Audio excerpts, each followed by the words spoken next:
125 MLD જેટલું પાણી વધારાનું વડોદરા શહેરમાં લાવવાનું એના માટેની પાઇપલાઇન નાખવાની કામગીરી હાલમાં પ્રગતિ હેઠળ છે. ગત વર્ષોમાં આપણે લગભગ 85થી 90% કામગીરી પાઇપલાઇનની પર પૂર્ણ કરેલી છે.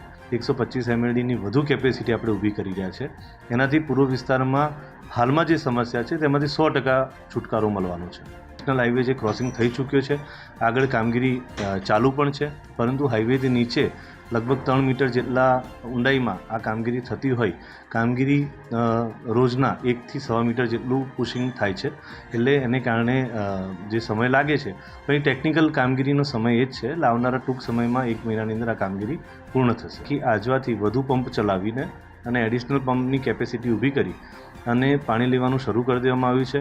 હાલમાં નારંદા, આજવા અને સરદાર એસ્ટેટ તેમજ પાણીગેટ ટાંકીમાં જે લેવલના ઘટાડો થયો હતો તેમાં પણ નોંધપાત્ર વધારો થયો છે. આજે સવારે પણ અમે એ વિસ્તારોમાં આજે વિઝિટ કરી છે અને લોકોને ત્યાં પણ અનુકૂળ અને જરૂરી માત્રામાં મળતું પાણી મળી ચૂક્યું છે.